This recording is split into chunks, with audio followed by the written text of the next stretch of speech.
wired, yes. Waiver wired. What a day I'm having. What a day I'm having. Got a flat tire and had my account on Facebook temporarily blocked for no reason. And that's been my day. It's been one of those days. Everyone, if you've had one of those days, just pat yourself on the back a little bit. It happens, man. It's one of those days. The world seems to be set against you, and that is okay. And then you open up your free agent list and you start thinking about, oh, should I pick this guy up? Should I pick this guy up? Who's my priority this week? What am I bidding? Suddenly, you have a half an hour of pleasure from the waiver wire. That's what, and then boom, what was a bad day becomes a good day. So that's what we're all about today, is turning bad days into good days with the waiver wire, baby. So what do we got at running back? We're gonna go straight in. This is just an efficient show, right? We're getting in there. Number one priority happens to be a primary back that we can project to be the primary back for the remainder of the season. And there's potential that the offense improves as the season goes along here. We've got, let's see, week 13, 14, 15, 16, 17. We've got a good 6 weeks to go. Chris Rodriguez. Chris Rodriguez is a bruiser. He is the primary back in Washington. We prioritized him last week. This is why we prioritized him, because he is going to be a guy you can start in deep leagues most weeks. That is very, very important. Now, if you really needed to win, you needed to pick up Emmanuel Wilson last week, because it doesn't matter what a player does for the rest of the season. If you needed to win week 12, then go ahead and get Emmanuel Wilson. But the nice thing is Chris Rodriguez was on bye, and there wasn't a rush to scoop him and play him, and therefore he is still available. And these players that are coming off a bye, they get forgotten about, and everyone's rushing to get our second priority player, Devin Neal. Meanwhile, Chris Rodriguez is just a better pickup. I would go 20% in a shallow league, up to 60% in a deep league on Chris Rodriguez if he is available. In a deep league, it's going to be rare that Chris Rodriguez is available, but if he is available, go for it. A guy like Devin Neal, more likely to be available in a deep league because we had this injury to Alvin Kamara, the sprained MCL, and now we know he's going to miss sprained MCLs 2, 3, 4 weeks, right? And if it's a team that's rebuilding, not a lot of incentive to bring him back. Why do you want Devin Neal? Why? The next couple weeks, they're on the road. It's going to be low ceiling games for Devin Neal. Understood. There's a couple weeks here where you may pick him up and not start him, but you really want Devin Neal. I would go 15% in a shallow league on Devin Neal, if not more. And especially if you need a running back. Typically in a shallow league, you're not going to be playing Devin Neal, who's not super special, and he's on the Saints, and Taysom Hill is going to be a factor, and lots of reasons not to be starting Devin Neal in a shallow league, but you still want to secure him. So 15, 20, even 25%, depending on how shallow the league is. In a deep league, I would go from 20 all the way to 50% in a super deep league. If you think there's going to be a lot of competition to see who can get Devin Neal this week, and if you look at the schedule, and you believe that you need a running back to start, or you would like to have an RB2 or an upgrade at the flex position in week 15. Week 15, the fantasy playoffs start in week 15, week 16, week 17. Devin Neal could be a fantasy playoff round 1 winner, because if Kamara misses week 15, Devin Neal will have a spike week teed up against Carolina. But otherwise, unless it's a matchup like Carolina at home, which is the dream matchup week 15 for Devin Neal, we're talking about road games on a bad team with no quarterback, and there's going to be a mix of Taysom Hill in some drives and some situations, and Devin Neal in some drives and some situations. So it's not even like Devin Neal is going to be the full and complete primary back. any given week, Chris Rodriguez is likely to get more carries than Devin Neal. But the reason why I'm super into Devin Neal is not just because I like his profile, and I do like his profile. I've always liked his profile, and it makes sense to me that finally New Orleans is saying, we believe in Devin Neal. We're going to go ahead and play him. He has the size. He was super productive. He had an 85th percentile dominator rating at Kansas. This is the type of running back that an NFL team will trust, even if it's a rookie. A lot of other day 3 running backs are getting mothballed by their teams. Where are you, Taj Brooks? Where are you, Jaden Blue? Where are you, Brashard Smith? We keep expecting the usage to tick up for these players, and it's just not. And yet Devin Neal is the exception. Devin Neal's a day 3 pick, and the team is leaning in. You love to see that.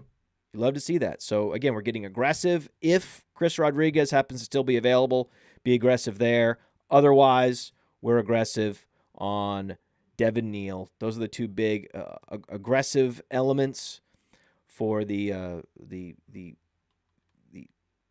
budding superstar that is Devin Neal.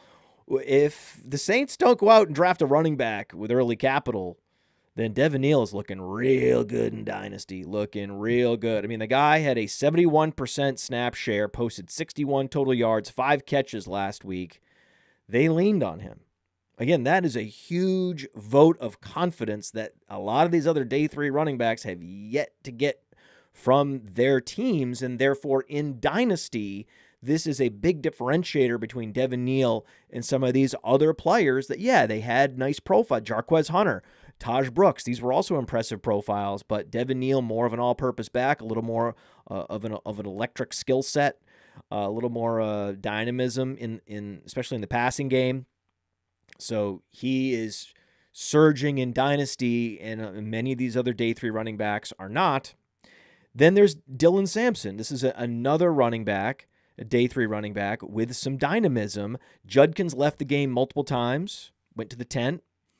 And if Judkins misses time, Sampson is going to be worth a start, especially in PPR leagues. It's going to be a deep PPR league. I mean, this is the Browns. I mean, we're talking about Browns. We're talking about the Saints. We're talking about Washington with Marcus Mariota. These are the running backs.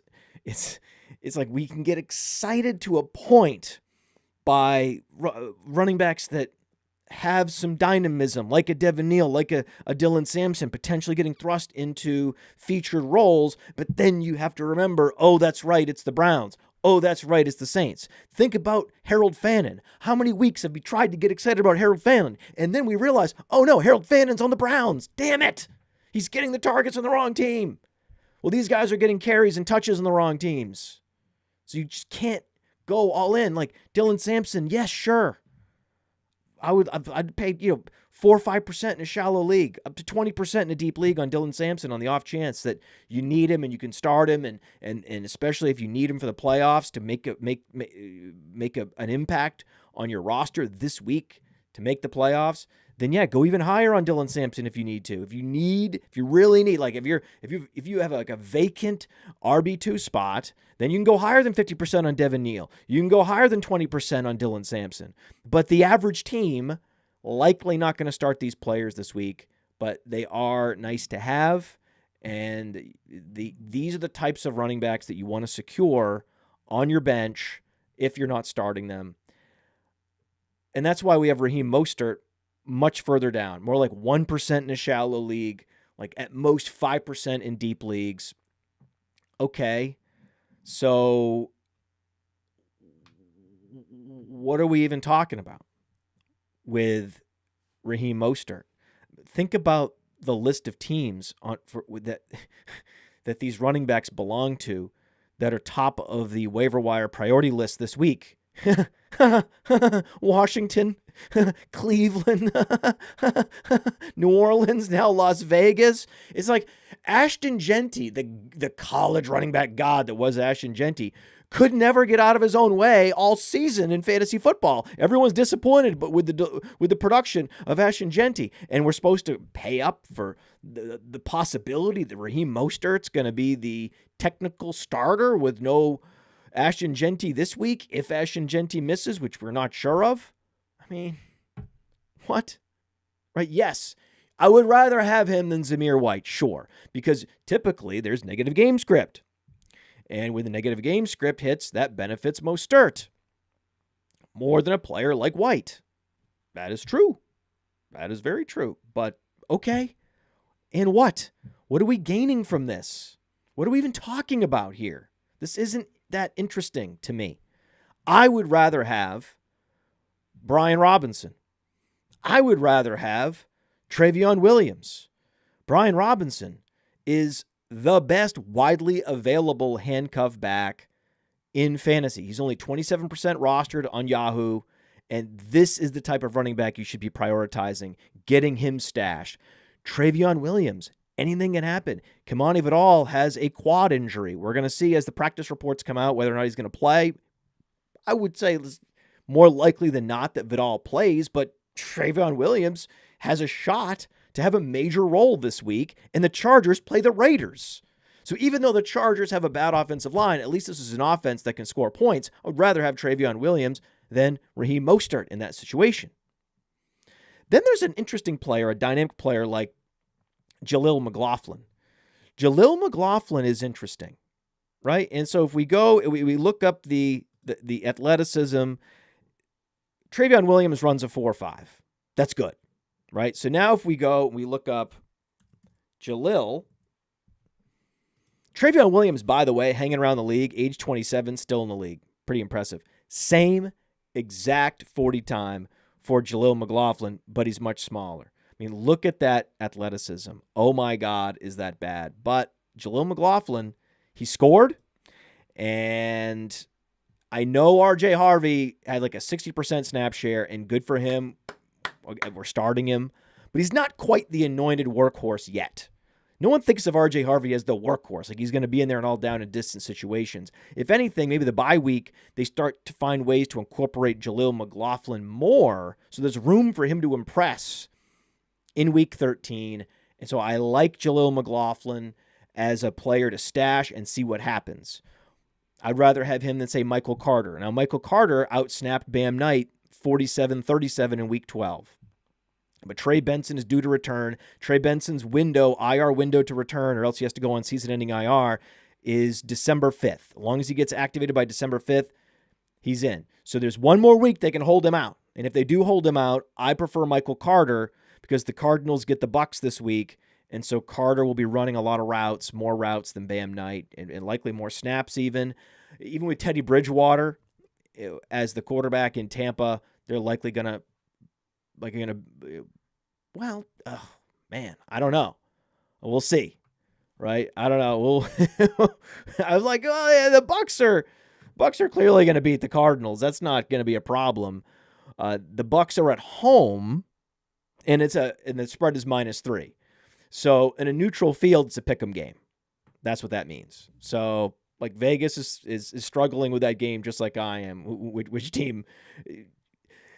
Jacoby Brissett's the best quarterback on the field, and you might give the edge to the Cardinals in a neutral field, but because the Bucs are playing at home, you got to give them the edge.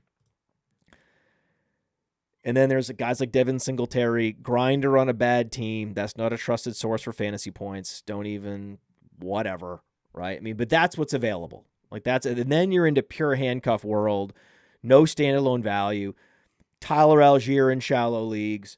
Corum, Bigsby, Malik Davis. He's now a significant handcuff option on Dallas. Ollie Gordon, again, bad team. Isaiah Davis, again, bad team. And then Keaton Mitchell, good team or average team this year. I just knee-jerk reaction called the Ravens a good team. Not necessarily. But Keaton Mitchell doesn't have a workhorse in his range of outcomes. He is a satellite back. Taj Brooks, Ray Davis. I mean, this is where we're going, right? And But again, unless it's like a Algier, Corum, Bigsby, Malik Davis, and then the king of the handcuffs, Brian Robinson. So those are the types of players that I would prioritize even over Devin Singletary, Michael Carter, Jaleel McLaughlin, because McLaughlin, Carter, Singletary, they're low upside players that are never going to operate as every down running backs. Michael Carter's had so many opportunities to be an every down running back. Devin Singletary was relegated to a clear 1B role last week by Tyrone Tracy. So yeah, we got some players that we know have roles. Chris Rodriguez for the rest of the season, going to have a major role. Devin Singletary for the next 3 weeks. Very exciting. The game against Carolina especially. Dylan Sampson, he at least has some dynamism. And then at that point, you're talking about a Travion Williams where there's a chance that he gets a chance. And then from there, once you're past the guys that are a chance to get a chance, like Travion Williams, you might as well invest your precious roster space in the true handcuff backs on good teams, starting with Brian Robinson. But then there's also Corum, Bigsby, Malik Davis. At wide receiver, we have Jaden Higgins. It's happening. Like, Jaden Higgins is happening. Jaden Higgins had a 17.5% target share in week 11. Then he posted 9 targets in week 12. Noel had 2. And Higgins tripled the number of targets for even Nico Collins. I mean, I don't want to start getting into a situation where we're predicting Nico Collins is going to be the 1B receiver all of a sudden. That would be crazy. We're not doing that. That would be wild and crazy, and that's just not realistic. But what if? It's certainly possible. It is certainly possible. We will look up a year from now, and Jaden Higgins is the top option, the first read in Houston. This is very much a possibility. These are similar players, actually. So if we were to pull up, every time we pull up Jaden Reed's profile, every damn time, we can do it again. We will do it again. We'll pull up Jaden Higgins again. I know we'll pull up Jaden Reed as well. We'll pull up Jaden Higgins, and then here it is. Best comparable to Allen Robinson. The guy has a 94th percentile speed score, 87th percentile burst score. This is a player with athleticism who was a dominant college player, even though he shared a field with Jalen Noel. Now he's got an incredible matchup against Indianapolis. I mean, this is the week. You want to get him. You want to get him secured. Go to at least 10% if he's available, if not more. This might be the second reason, the second option, the second wide receiver of the season, available wide receiver of the season, where we might break our rule and go above the 10% threshold to get him secured. This is happening. I would just get him. This is a player you can play, and then he's going into a game against the Colts. It's unbelievable. Let's do this. This is what we want. We're playing him. We're picking him up, and we're playing him. I would go to 20%. Oh, this is exciting. But we already have him, though. I mean, we've prioritized him, 2-3 weeks in a row? You already have him. So, but it's just cool to see this happening. I mean, triple the targets for Nico Collins. These are like peers now. That is very exciting. That these are peer players, peer receivers. I love it. I think that's very cool.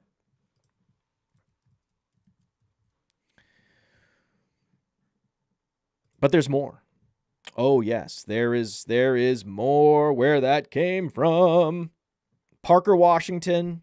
I know he's not that exciting, but neither is Jacoby Myers, but these are the featured options for a Jacksonville Jaguars team that has a very hard time stopping opposing quarterbacks. And when you have a team that is playing from behind often and their secondary can't stop anybody, that's good for their own receivers. will score fantasy points because of that. Washington has been a top 20 fantasy wide receiver 3 of the last 4 games. And now Jacksonville, they face the Titans. So Higgins and Washington are awesome pickups for the rest of the year, as well as to play this week. That's why these are like the clear priorities. Clear. And then you got Iosivas. Andre Iosivas. Iosivas. Put it in the comments. Put it in the chat. Let me know. Email me. Podfather@rotowonderworld.com. How the hell do you pronounce this guy's last name? I like Iosivas. We'll see what happens. We'll see. I haven't heard a broadcast yet this season where they talked about him, so I'm just not sure how to pronounce this goddamn name. He is the clear second option behind Jamar Chase, right? He was the clear second option behind T. Higgins last week, and this is a team that is going to need to throw to be competitive. We have a revenge game for Joe Flacco. They're playing Thursday night. I mean, AI, right? Andre Iosivas, AI, right? He is an AI football bot that was written with prompts and a large language model to score fantasy points Thanksgiving night. That's what he's all about. I would even go 2-3% is all you need to get him in a shallow league. 6-7%. That's all you need to bid in a deep league. Should be able to get him because there are other options, right? There are other options that people are going to be. Luther Burden is capturing the imagination of people, even though he only had like 8 fantasy points. There's a lot of upside. I understand the fascination with Luther Burden because Chicago scores so many points, and if Odunze or DJ Moore were to miss time, Luther Burden would be a rocket ship. So I think I have him in my top 5. The only other receiver I have prioritized ahead of Luther Burden is Chimere DK. No Ridley, no Ayo Manor, no problem. DK, he posted 44 yards and a touchdown, 7 targets last week. And look at the athleticism on DK, right? DK is a big-time playmaker. And I also like Cam Ward, right? We talked about Cam Ward having a breakout in week 12, and it happened. Did I have the courage to start him? No. Did we talk about the possibility of it happening and then starting him in week 13? Yes. So we at least talked about it. I didn't actually do it, but I talked about it. Cam Ward. He's starting to take care of the football consecutive weeks with no interceptions. He is under duress and he is learning to play through adversity. This is very cool to see Cam Ward. Cam Ward is a strong buy in Dynasty Superflex leagues right now. I mean, last week he put up like 26 fantasy points, partly because he rushed for a touchdown. This is something that he's going to be doing more and more as he gets more comfortable in the NFL. Get ready for it. He's the first overall pick. So if you're in a Superflex league and you don't have Ward, I would put an offer for him now. I know it's point chasing. You should have put the offer in last week when we talked about it. Whatever. It's not too late. Just to see. Maybe you're taking advantage of someone who was maybe the dynasty manager that has Ward was waiting for that 1 week to unload him. Right? I want to get one good week out of him and then I'll trade him. And then you might be the one that stumbles and up to the person and says, hey, just happen to be thinking about Cam Ward. What is it going to take? And then they're like, I never thought you'd, stumble across my path looking for Cam Ward. Well, let's talk. Okay, let's talk. I can see that happening. I can totally see that happening. Just in case. Again, this happens sometimes. You're like, I missed my window on Cam Ward. Should have proposed a trade last week. Never mind. No. You gotta go ahead and submit the offer. Submit that offer. Then there's Jaden Reed. I think Jaden Reed, 1% in a shallow league. He's like 37% owned on Yahoo, so I don't believe he's available in any deep leagues. But in shallow leagues, I would dabble on him. Christian Watson's healthy. Romeo Doubs is like somehow their go-to player, possession receiver. It's the Packers passing game is exhausting to think about. It really is. But Reed is worth a stash. I do believe that someone like Luther Burden has more upside because of the offense that he's operating in. He's a similar player in a similar role, but I think there's more upside in Chicago. So I like Burden better than Reed as an ad right now in all leagues, shallow leagues, deep leagues, and on Patreon, we list all these priority ads, patreon.com/podfather, and I do have Burden just ahead of Jaden Reed. I have a handful of additional wide receivers to talk about. We have tight ends to talk about, and we'll get into it after this. Oh, working out so important for your health, for your sex life, for everything, just everything in general. I perform better across the board, podcasting, you name it. The last thing I need to be thinking about is, creating a new workout routine. That's why we have FitBod. It prevents you from plateauing.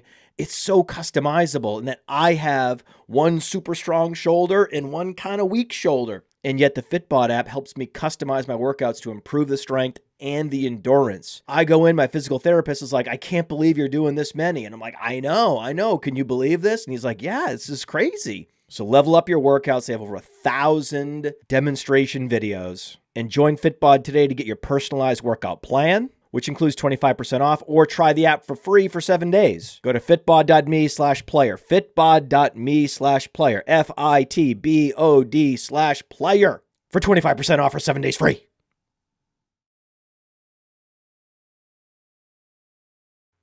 All right. This is why you're here. I know this is why you're here. The couple fringe wide receiver options that I like this week.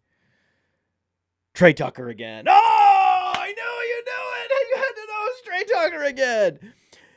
18 total targets the last 2 weeks because he is the Raiders' wide receiver 1, and they face the Chargers this week. We're gonna put him up there again. I like this guy. I like this guy a lot. He's getting the targets. This is very much a Wan'Dale Robinson situation. He's getting the targets. He's getting the targets. You got to keep playing him, and then bam, week 12 happens. Trey Tucker, he's getting the targets. Keep playing him. Bam, week 13 happens against the Chargers. Do it. This is a guy I really like. Great streaming option this week. Great ad in general. I think he's a guy you can play in these deep leagues as your third receiver, second flex option. You got to take Trey Tucker seriously. Absolutely. Then there's Adonai Mitchell and John Mechie. Most people are saying Mechie, and this is a mistake.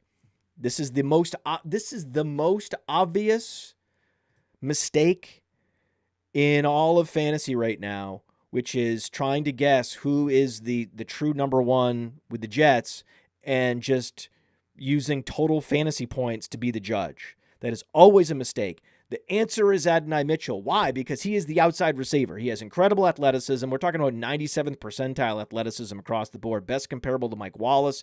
He can actually deliver splash plays for fantasy football. I get it. John Mechie's scoring. He's a possession receiver that happens to be scoring for the Jets. That's very random and rare, and he has been the beneficiary of positive variance. That is not going to continue.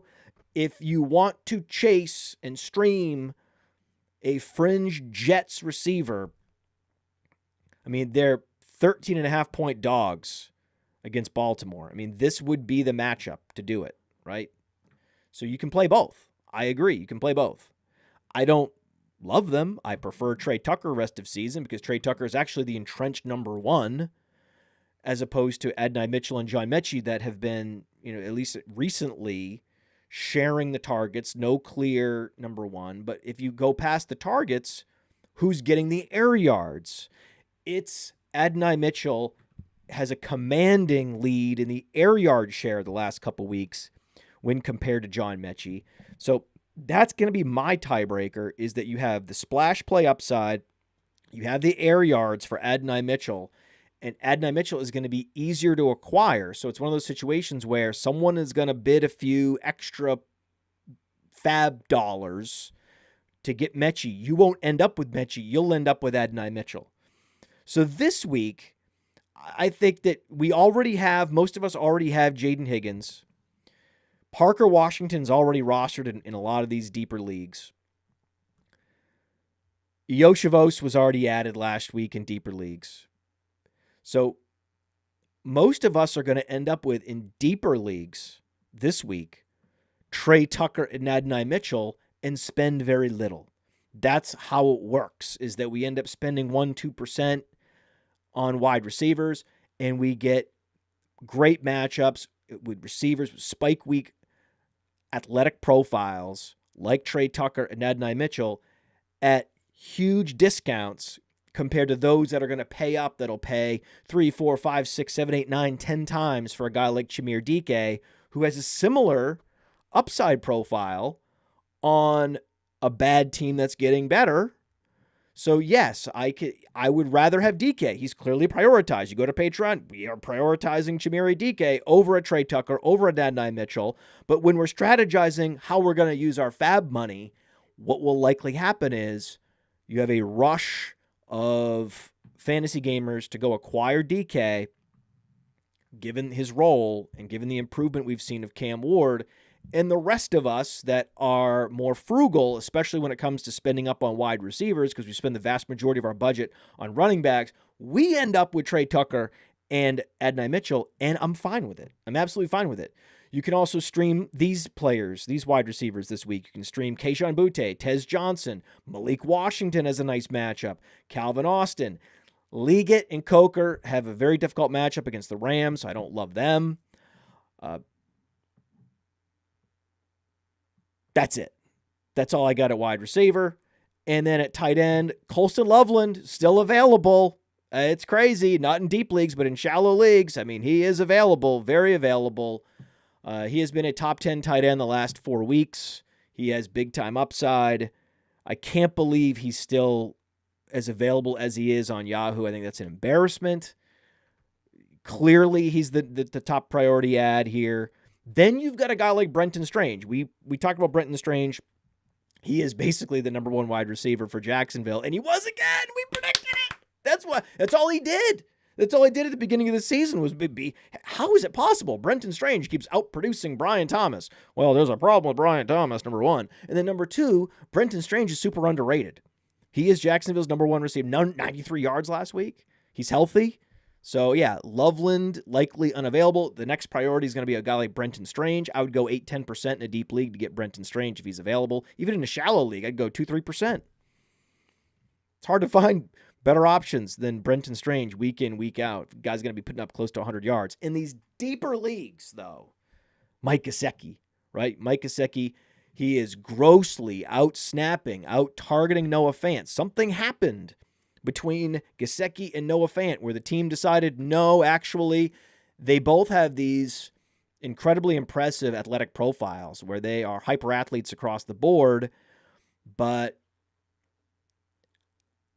Gesicki's body seems to be in better shape at this point in his career than Noah Fant. Noah Fant really seems to be getting ground down by the league, and his athleticism is waning.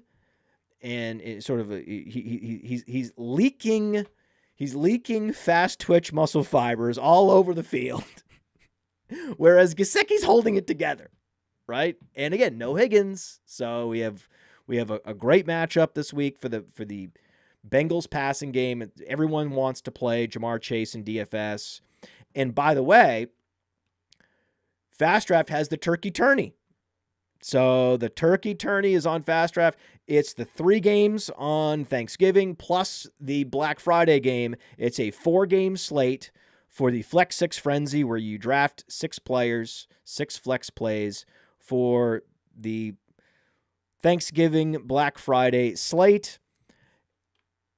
And there's also the Quick 6 Super Slam where you can just pick any 6 guys, right? So if you like drafting, we have the Flex 6 Frenzy game.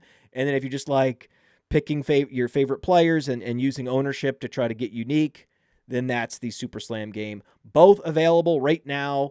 Those tournaments are live on Fast Draft. $2,000 in prizes for both tournaments. And the code is FAST. The code is FAST to get a $50 deposit match on Fast Draft. Do it. Do it now. And, Harold Fannon's just comical. He's never going to get to 50% owned on Yahoo. I don't think he will. I don't think he'll go the whole season with some incredible target share. I mean, it will be, I think, previously unseen. And let me know in the comments, in the chat, email me, if you've ever seen this happen, where you have a tight end dominate the target share all season. Doesn't have to be a rookie. Could be anybody. And yet never climbs over that 50% rostered mark.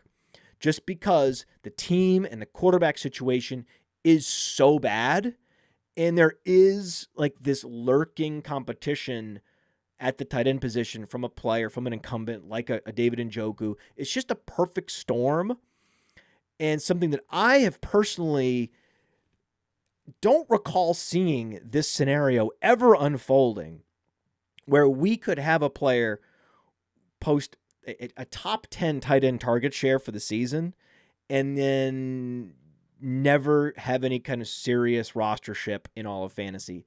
Very, very weird, but very, very possible. Harold Fannon's going to be a favorite of ours next year. I can promise you that.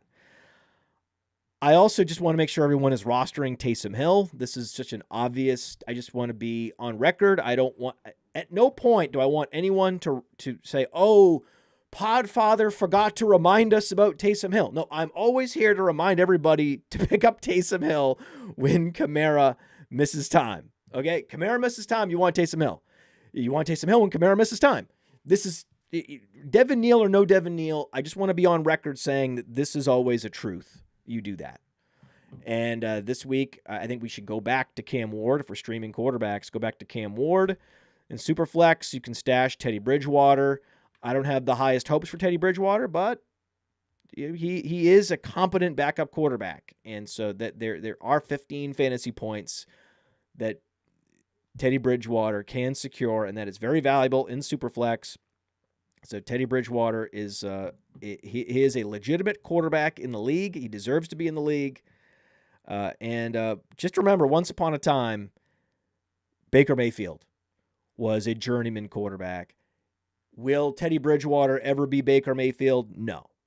But, we have Chris Godwin coming back. We have Igbuka. We suddenly have some weapons there in Tampa.